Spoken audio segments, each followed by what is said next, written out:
बिस्मिल्लाहिर्रहमानिर्रहीम। अस्सलामुअलैकुम वरहमतुल्लाहि वबरकातुहू। मैं डॉक्टर समीना हक, नसीम हिजाज़ी की नवासी।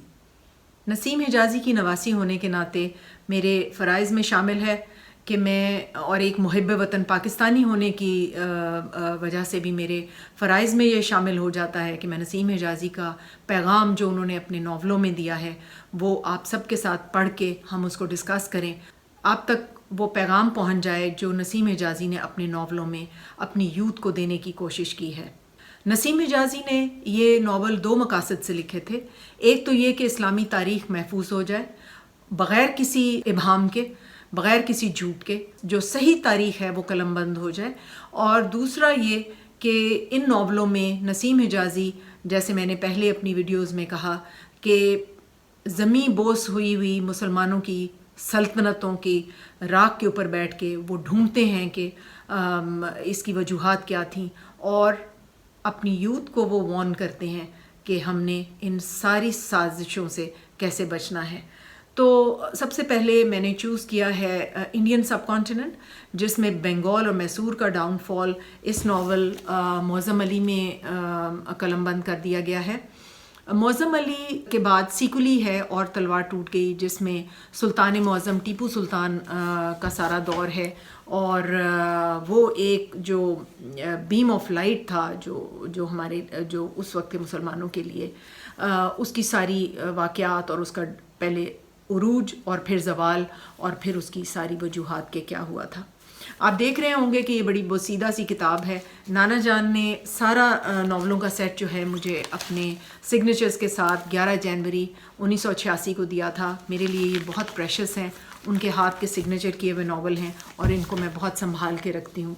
तो मौज़म अली पहला नावल है जो हम डिस्कस करेंगे।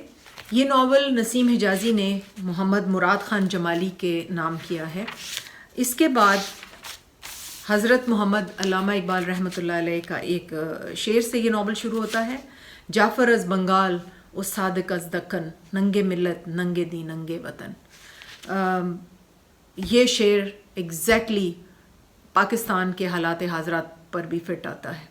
इधर भी नंगे मिलत नंगे दी नंगे वतन कुछ लोग हैं जिनको हमें आइडेंटिफाई करना है और इस मुल्क से उनकी जान छुड़ानी है।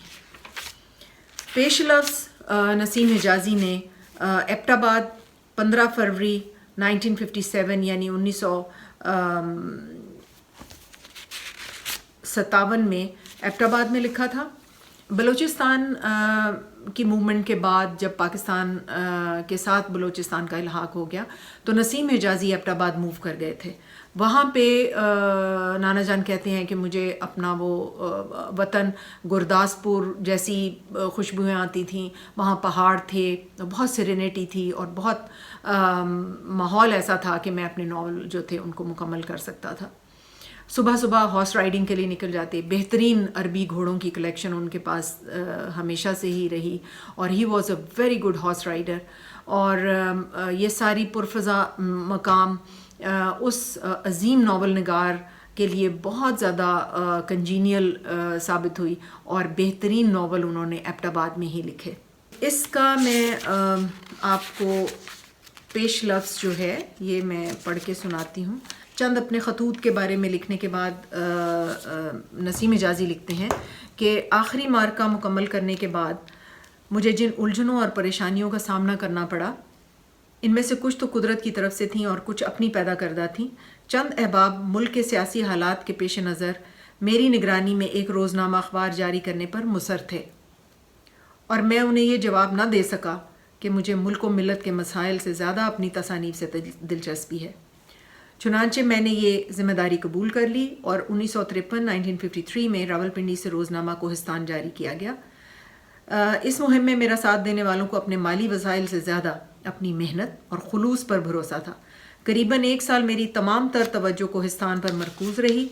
फिर जब मुझे इत्मीनान होने लगा कि कोहिस्तान अपनी इब्तदाई ज़िंदगी के नाजुक मराहल से गुज़र चुका है और मैं अपनी नई तसनीफ़ की तरफ तवज्जो दे सकता हूँ, तो मेरी अहलिया बीमार हो गई और जो इब्तदाई सफ़ात लिखे थे वो चंद महीने मेरी मेज़ की दराज की जीनत बने रहे। 1955 के वस्त में खुदा ने मेरी अहलिया को शिफा दी और मैंने दोबारा अपना काम شروع کر دیا۔ عام حالات میں ایک ناول ختم کرنے کے لیے مجھے 6-7 مہینے کافی ہوتے ہیں، لیکن اس کتاب کی راہ میں جو مراحل پیش آئے وہ میری توقع سے کہیں زیادہ صبر آزما تھے۔